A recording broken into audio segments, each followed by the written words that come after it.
ನ್ಯೂಸ್ಗೆ ಸ್ವಾಗತ. ನಾನು ಸಾನಿಯಾ. ಏನು ಕಳೆದ ಒಂದು ವಾರ ದಿನಗಳಿಂದ ಮಾದನಾಯಕನಹಳ್ಳಿಯ ಪೊಲೀಸರು ನಡೆಸಿರ್ತಕ್ಕಂಥ ದಬ್ಬಾಳಿಕೆ ಅನ್ಯಾಯಗಳನ್ನು ಖಂಡಿಸಿ ಇಡೀ ಏನು ಕರ್ನಾಟಕದ 31 ಜಿಲ್ಲೆಗಳಲ್ಲಿ ನಾವು ಹೋರಾಟಗಳನ್ನು ಮಾಡ್ತಾ ಇದ್ದೀವಿ. ಯಾಕಂದ್ರೆ ಮಾದನಾಯಕನಹಳ್ಳಿಯಲ್ಲಿ ಇರ್ತಕ್ಕಂಥ PSI ಮುರಳೀಧರ್ನವರಾಗಲಿ, ಏನು ಪಕ್ಕದಲ್ಲಿ ಏನಪ್ಪ ಅಂದ್ರೆ ನೆಲಮಂಗಲದೇನಪ್ಪ ಅಂದ್ರೆ ಈತ ನರೇಂದ್ರ ಬಾಬು ಆಗಲಿ, ಇಷ್ಟು ಕೆಟ್ಟ ಮನಸ್ಥಿತಿಯ ಅಧಿಕಾರಿ ವರ್ಗದವರು ಪೊಲೀಸ್ ಇಲಾಖೆಯಲ್ಲಿ ಇರೋದ್ರಿಂದಾಗಿ ಇವತ್ತು ಹೆಣ್ಣು ಮಕ್ಕಳಿಗೆ ರಕ್ಷಣೆ ಇಲ್ಲ. ನೀವು ನೋಡ್ಬೋದೇನಪ್ಪ, KRS ಪಕ್ಷದವ್ರನ್ನ ಮಾತ್ರ ಅವ್ರು ಹೇಳೋದು ಹೋಗಿಲ್ಲ. ಹೆಣ್ಣು ಮಕ್ಕಳನ್ನು ಸಟಕ್ಕೆ ಏನಪ್ಪ ಅಂದ್ರೆ ಅವ್ರ ಮನೆಯಾಗ ಹೆಣ್ಮಕ್ಳು ಇರ್ತಾರೆ, ಹೌದಾ? ಅವ್ರು ಸತ ಅವ್ರ ಮನೆಯಲ್ಲಿ ಏನಪ್ಪ ಹೆಣ್ಣು ಮಕ್ಕಳು ತಾಯಿ ತಂದೆ ಎಲ್ಲರೂ ನೋಡ್ತಿರ್ತಾರೆ, ಅಕ್ಕಂಗಿರು ನೋಡ್ತಿರ್ತಾರೆ.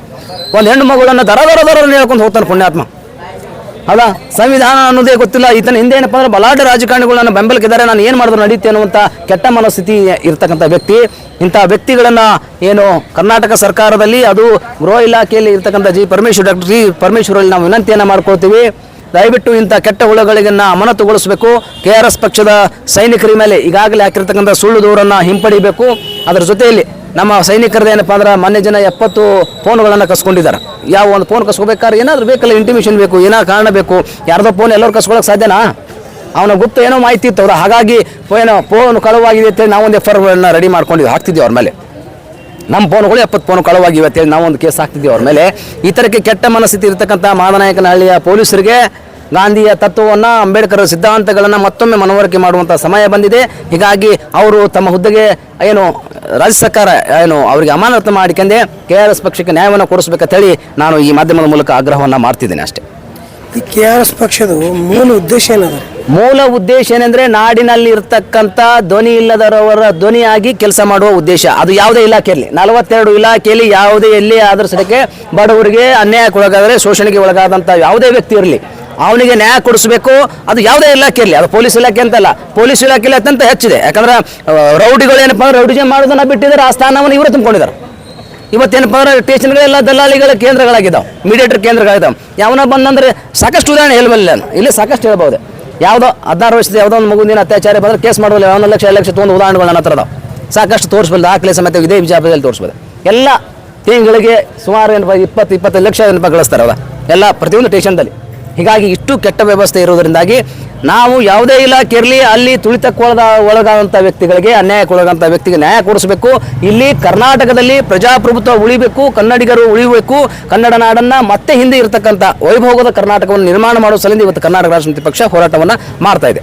ಅದಕ್ಕೆ ಜನರು ನಮ್ಮ ಜೊತೆ ನಿಲ್ಲಬೇಕಾಗಿ ನಾನು ಕೇಳ್ಕೊಳ್ತಿದ್ದೇನೆ. KRS ಪಕ್ಷ ಎಷ್ಟು ಹೋರಾಟ ಮಾಡಿದ್ರು ಈ ಸಿಸ್ಟಮ್ ಚೇಂಜ್ ಆಗ್ತಾ ಇಲ್ಲ, ಅದಕ್ಕೆ ಕಾರಣ ಏನದು? ಸಿಸ್ಟಮ್ ಚೇಂಜ್ ಆಗಬೇಕು, ಜನ ಬದಲಾವಣೆ ಆಗಬೇಕಂದ್ರೆ ದಯವಿಟ್ಟು ನಾನು ಒಂದು ವಿಚಾರ ಅಂದರೆ ನಿಮ್ಮಂಥ ಎಲ್ಲೋ 1-2-3 ಒಳ್ಳೆಯ ಮಾಧ್ಯಮಗಳು ನಮ್ಮ ಪಕ್ಷದ ವಿಚಾರಗಳನ್ನ ಪ್ರಸಾರ ಮಾಡ್ತಿರ್ಬೇಕು. ಆದರೆ ಶಟಲೈಟ್ ಇರ್ತಕ್ಕಂಥ ದೊಡ್ಡ ಮಾಧ್ಯಮಗಳು ದೊಡ್ಡ ಏನು ಮಾಡ್ತಿದ್ದಾವೆ, ಎಲ್ಲವುಗಳು ಒಂದೊಂದಕ್ಕೆ ಮಾರ್ಕೊಂಡು ಬಿಟ್ಟಿಲ್ಲ. ಸುವರ್ಣ ನ್ಯೂಸ್ ಏನಪ್ಪ ಅಂದ್ರೆ BJPಯವರಿಗೆ ಮಾರ್ಕೊಂಡೈತಿ, TV9 ಕಾಂಗ್ರೆಸ್ವರಿಗೆ ಮಾರ್ಕೊಂಡಾರ, ಹೌದಾ? ಅವ್ರದ ಫೋಕಸ್ ಮಾಡೋದಿನ್ನ. ಅವ DK ಶಿವಕುಮಾರ್ ಬರೀ ಗಾಡಿ ಮೇಲೆ ಓಡಾಡಿದ್ರೆ ಇವ್ರಿಗೆ ಒಂದು 6 ತಾಸು ಬುರ್ರ ಅನ್ಸೇನು ಗಾಡಿ ಅಂತೇಳಿ. ಇಲ್ಲಿ ಬಡವರು ಉತ್ತರ ಕನ್ನಡ ಹೊಳಿ ಬಂದು ಹರ್ಕೊಂಡು ಹೊಂಟಿವಿ, ಏನು ಎಲ್ಲ ಹರ್ಕೊಂಡು ತಿನ್ನ ಕೂಳಿಲ್ಲ ನಮಗೆ, ದನಗೋಳಿ ಮೇವು ಇಲ್ಲ, ಅದನ್ನು ತೋರಿಸಲ್ಲಿ ನೀವು ಅವ ಬುಲೆಟ್ ಮೇಲೆ ಬುರ್ರ ಹೋನಂತ ಇವ್ರಿಗೆ ಸುವರ್ಣ ನ್ಯೂಸ್ ಪುರ್ ಅಂದ್ರೆ ಎಷ್ಟು ಕೊಟ್ಟಿರ್ಬೇಕು ಕಮಿಷನ್. ಯಾಕಂದ್ರೆ ಸರ್ಕಾರದ ಇವ್ರಿಗೆ ಅಡ್ವರ್ಟೈಸ್ ಬರೋದಿಲ್ಲ. ಯಾಕಂದ್ರೆ ಪರ್ 1 ನಿಮಿಷಕ್ಕೆ 1 ಸೆಕೆಂಡಿಗೆ 180 ರೂಪಾಯಿ ಕೊಡ್ತಾರೆ ಅವ್ರಿಗೆ, ಹೌದಾ? 1 ಸೆಕೆಂಡ್ ಅಡ್ವರ್ಟೈಸ್ ಇದ್ರೆ ಅಂಥದ್ದು 1 ನಿಮಿಷ 2 ನಿಮಿಷ ಆದರೆ ಪ್ರತಿಯೊಂದು ಅಡ್ವರ್ಟೈಸ್ಗೆ ಅವರಿಗೆ 3,000-5,000 ಹಿಂಗೆ ಬರುತ್ತೆ. ಸರ್ಕಾರದಿಂದ ಕೊಡುವಂಥ ಅಡ್ವರ್ಟೈಸ್ ಕೋಟಿಗಟ್ಟಲೆ ಬರ್ತಕ್ಕಂಥ ದುಡ್ಡು ನಮಗೆ ಕೊಡುವುದಿಲ್ಲ ಅನ್ನುವಂಥ ಅಪ್ಯಾಪಿನ ಇರ್ಬೋದು, ಅಥವಾ ಹೇಳಿಲ್ಲ ಕುತ್ಕೊಂಡು ಹೆಂಗೆ ಕುಂಗ್ತಾರೆ ನೋಡೋಕೆ ನೀವು. ಸುವರ್ಣ ನ್ಯೂಸ್ ಅಜಿತ್ ಹನುಮಕ್ಕನವ್ರು ಹೆಂಗೆ ಚಂದ ಕುಂಗ್ತಾನೆ, ಪಬ್ಲಿಕ್ ರಂಗಣ ಭಾಳ ಚಂದ ಕುಂಗ್ತಾನೆ, ಅವ ರಂಗನಾಥ ಅವನು ಕುಂಗ್ತಾನೆ. ಯಾಕೆ KRS ಪಕ್ಷ ವಿಷಯ ತಿಳಿಸಲ್ಲ ಅಂದರೆ KRS ಪಕ್ಷದ ವಿಷಯಗಳನ್ನ ಏನಾದರೂ ತಿಳಿಸಿದ್ರೆ ರಾಜ್ಯದಲ್ಲಿ ಮತ್ತೊಂದು ಕ್ರಾಂತಿ ಆಗ್ತೈತಿ, ರಾಜ್ಯದಲ್ಲಿ ಮತ್ತೆ ಪ್ರಜಾಪ್ರಭುತ್ವ ಉದ್ಭವ ಆಗ್ತೈತಿ, ಜನರಿಗೆ ಸತ್ಯ ಗೊತ್ತಾಗ್ತೈತಿ. ಯಾಕಂದರೆ ಇಡೀ ಕರ್ನಾಟಕವನ್ನು ಕೇವಲ ನಾವು 10-15 ಕುಟುಂಬಗಳ ಆಡ್ತಾವೆ, 20 ಕುಟುಂಬಗಳು ಆಡ್ತಾವೆ ಕರ್ನಾಟಕ, ಇಡೀ ಕರ್ನಾಟಕವನ್ನು ಆಳುವೆ. ನಮ್ಮ ವಿಜಯಪುರ ಜಿಲ್ಲೆನೇ ಎಷ್ಟು ಮಂದಿ ಆಡ್ತಾರೆ, ಭಾಳ 1-8-10 ಕುಟುಂಬಗಳು ಆಡ್ತಾವೆ. ನಾವು ಅವ್ರನ್ನ ಮುಂದೆ ಕೈ ಕಟ್ಟು ನಿಂತಿಲ್ಲ, ಗೌಡ್ರ ಸಕಾರ ಕೈ ಕೊಟ್ಟು ನಿಂತಿಲ್ಲ, ನೀವೇರಿ ಗೌಡ್ರ ತಂದಿಲ್ಲ. ಎಂಥ ವ್ಯವಸ್ಥೆ ಬದಲಾಯಿಸಬೇಕು. ಸಾಮಾನ್ಯರು, ಬಡವರು, ಬಡ ಜನಕ್ಕೆ ಸತ್ಯ ಮುಟ್ಟಿಸ್ಬೇಕು. ಅವರು ಸತ್ಯಕ್ಕೇನಪ್ಪ ಅಂದ್ರೆ ಪ್ರಜಾಪ್ರಭುತ್ವ ನೆಲೆಯಲ್ಲಿ ಚುನಾವಣೆಗೆ ನಿಲ್ಲಬೇಕು, MLA ಆಗಬೇಕು, MP-ಗಳಾಗಬೇಕು. ಸಮಾಜ ಪ್ರಜಾಪ್ರಭುತ್ವದ ಹೆಸರಿಗೆ ಯಾಕಂತೀರಿ ನೀವು? ನಿಮ್ಮ ಅಪ್ಪ ಅಜ್ಜ MLA ಇದ್ದಾನೆ, ಅಪ್ಪಾಗಿರ್ತಾನೆ, ಅಪ್ಪಾಗಿದ್ರೆ ಮರಿಮಮ್ಮಗೆ MLA ಆಗ್ತಾನೆ. ಮತ್ತು ಇದಕ್ಕೆ ಯಾಕೆ ನೀವು ವಂಶ ಪಾರಂಪರಿಕ ಆಡಳಿತ ಇಟ್ಕೊಂಡು ಪ್ರಜಾಪ್ರಭುತ್ವ ಯಾಕೆ ಅನ್ನೋದು? ಹೀಗಾಗಿ ವಿಧಾನಸಭೆಯಲ್ಲಿ ಇರ್ತಕ್ಕಂಥ ಕಳ್ಳರು, ಕಾಕರು, ತಗುಲ್ರು ಯಾರಿದಾರಲ್ಲ ಅವ್ರನ್ನೆಲ್ಲ ಹೊರಗೆ ತರಬೇಕು. ವಿಧಾನಸಭೆಯಲ್ಲಿ ಇರ್ತಕ್ಕಂಥ 224 ಬಹುತೇಕರು ಕಳ್ಳರೇ ಇದ್ದಾರೆ. ಅವ್ರನ್ನೆಲ್ಲ ಹೊರಗೆ ತೆಗಿಬೇಕು. ಆ ಜಾಗಕ್ಕೆ ನಮ್ಮ ಮಕ್ಕಳುಗಳು ಹೋಗಿ ವಿಧಾನಸಭೆಯಲ್ಲಿ ಕುತ್ಕೊಳ್ಬೇಕು ಅನ್ನುವಂಥ ಉದ್ದೇಶ. ಬಡವರು, ಮಧ್ಯಮ ವರ್ಗದವರು ಇದರೆಲ್ಲ ನಿಮ್ಮ ಮಕ್ಕಳು ಸರಿಗೆ ML MP ಒಳಗೆ ಕುತ್ಕೊಳ್ಬೇಕು, ಪ್ರಾಮಾಣಿಕ ನಾಡನ್ನು ಕಟ್ಟಲಿಕ್ಕೆ ಅವರು ಶ್ರಮಿಸಬೇಕು ಅನ್ನೋದು ನಮ್ಮ KRS ಪಕ್ಷದ ಇದು ವಿಷಯ ಆಗಿದೆ. ನನ್ನ ಹೆಸರು ಶಿವಾನಂದ ಹೆಗಡೆ ಅಂತೇಳಿ, ಕರ್ನಾಟಕ ರಾಷ್ಟ್ರ ಸಮಿತಿ ಪಕ್ಷ ರಾಜ್ಯ ಸಂಘಟನಾ ಕಾರ್ಯದರ್ಶಿಯಾಗಿ ಕೆಲಸ ಮಾಡ್ತೇನೆ.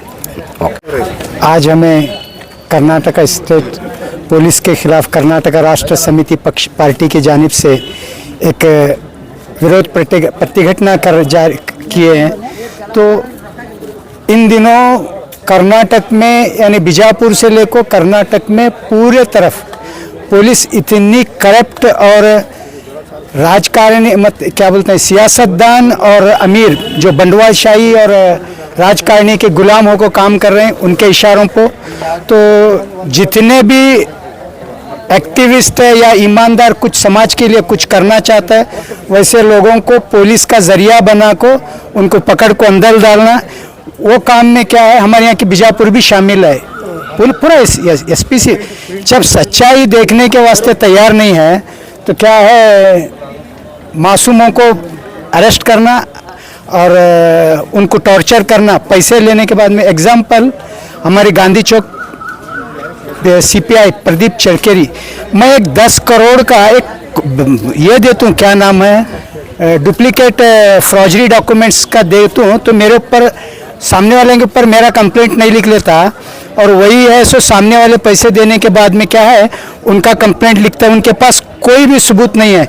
इसके वास्ते क्या है मालूम है क्या, तो पुलिस डिपार्टमेंट को आओ सामने टेबल पर बैठो, इंक्वायरी करो, जो चोर है उसे पकड़ो, जो वो नहीं जो पैसे देता है उनका काम करते हैं। जलनगर पुलिस स्टेशन में भी वही है। इवन मेरे ऊपर एक बार 420 केस डाले थे पैसे ले को, तो क्या है। और इसी तरह बीजापुर डिस्ट्रिक्ट के भी पुलिस यहाँ ज़्यादातर क्राइम होने की भी जिम्मेदार हमारे यहाँ की पुलिस डिपार्टमेंट है। क्यों कर को बोले तो जब आप कोई गलत काम करना चाहते हैं तो पुलिस को इन्फॉर्मेशन देना, आओ पुलिस स्टेशन में लगाओ, बोलो अभी तक पुलिस स्टेशन में CCTV कैमरे नहीं हैं। क्यों कर बोले तो जितने भी बंडवाशाही गुंडा ये जो हैं तो सीधा बगैर परमिशन के SP साहब के ऑफिस में जाते हैं और CPI PSI और जो इनोसेंट जो कंप्लेंट लिखाने आए रहते हैं वो लोग बाहर बैठते हैं। अब बीच में हमारे IG आए थे, एक बहुत बड़ा नाटक कर को गए बीजापुर में, मनेगे पुलिस थानेಗೆ ಬಂದ್ರೆ ಪೊಲೀಸ್ ಕಂಪ್ಲೇಂಟ್ ಬರ್ಕೊಳ್ಳೋದಿಲ್ಲ, ಮನೆಗೆ ಪೊಲೀಸ್ ಅಂತೇಳಿ ಒಂದು ದೊಡ್ಡ ನಾಟಕ ಕ್ರಿಯೇಟ್ ಮಾಡಿದ್ರು. ಏನು ಆ ದಿವಸ ನಮ್ಮ ಕಾಂಗ್ರೆಸ್ ಕೆಲವು ಅವ್ರು ಇವು ಇರ್ತಾರಲ್ಲ ಸರ್ಕಾರದ ಭಾಳ ಒಂದು ಡೆವಲಪ್ಮೆಂಟ್ ಅಂತೇಳಿ ನಾವು ಮನೆಗೆ ಪೊಲೀಸ್ ಅಲ್ಲಿ ಪೊಲೀಸ್ ಸ್ಟೇಷನ್ಗೆ ಬಂದ ವ್ಯಕ್ತಿಗಳಿಗೆ ಅದರೊಳಗೆ ನಾನು ಒಬ್ಬನು ಹೋಗ್ತೀನಿ, ಅವ್ರು ಬರ್ಕೊಂಡಾರ ಕೇಳಿ ಯಾರ್ದು ಬರ್ಕೊಳ್ಳೋದು, ಯಾರ್ದು ಬರ್ಕೋತಾರ, ಯಾರ ರೊಕ್ಕ ಕೊಡ್ತಾರ, ನೀವು ಯಾರ ವಿರುದ್ಧ ಕೇಸ್ ಮಾಡ್ಲಿಕ್ಕೆ ಹೋಗ್ತೀರಿ ಅವರು ಮುಂದೆ ಎದುರುದಾರ ಯಾರದಾರ ಆ ನೋಡಿ ನಿಮ್ದು केस। तो ये व्यवस्था हमारे बीजापुर में भी है, कोई बाहर के नहीं को। तो हमारा टोटल अगर एक PC ईमानदार है तो हमें उसे क्या है उसकी इज्जत करते हैं, अगर बेईमान है तो SP भी रहता है कि नहीं, हमें उसकी इज्जत नहीं करना। ये वारंट कहाँ तक चलेगा तो हमारे जब तक ये लोगों को दोनों मुरलीधर को भी और इसे ये इसके ऊपर एक्शन नहीं होते तब तक हमारा होराट स्टेट में पूरा दिन ब दिन बढ़ते जाएंगे। ऐसा नहीं कि हमें खामोश बैठेंगे। आने वाले दिनों में हमें पुलिस डिपार्टमेंट के ऐसे भ्रष्ट अधिकारियों के खिलाफ कानूनी कार्रवाई यानी कानूनी कार्रवाई मनवी देने से क्या होता है, सिद्धरामैया इनके खिलाफ पैसे लिए रहता है, उनको कैसा अरेस्ट करता है, उनके खिलाफ कोई एक्शन लेता नहीं होने वाला। तो हमें आने वाले दिनों में जो हमारी कंप्लेंट को नहीं सुनता वैसे पुलिस ऑफिसर के खिलाफ हमें कोर्ट से, क्योंकि तो पुलिस स्टेशन में तो कौन लेने वाले नहीं, PC प्राइवेट कंप्लेंट कोर्ट से कर को इनके ऊपर। इवन अब आने वाले दिनों में हमारे SP साहब को भी हमें ये करते हैं, क्योंकि तो जिस हिसाब से बीजापुर डिस्ट्रिक्ट में करप्शन और राजकारणी और बंडवाशाही के गुलामों को काम कर रहे पुलिस डिपार्टमेंट, उसके जिम्मेदार हमारी SP हैं। हमारे जहाँ को बोलने के बावजूद भी हमारी नहीं सुनते, तो इससे समाज में एक अराजकता पैदा होती है। मेरा नाम अब्दुल हमीद इनामदार, जिला उपाध्यक्ष कर्नाटक। लेटेस्ट न्यूज अपडेट्स के लिए YouTube एक्सप्रेस को सब्सक्राइब कीजिए, साथ में बेल आइकॉन को भी क्लिक कीजिए, साथ ही साथ लाइक शेयर और कमेंट करना ना भूलिए।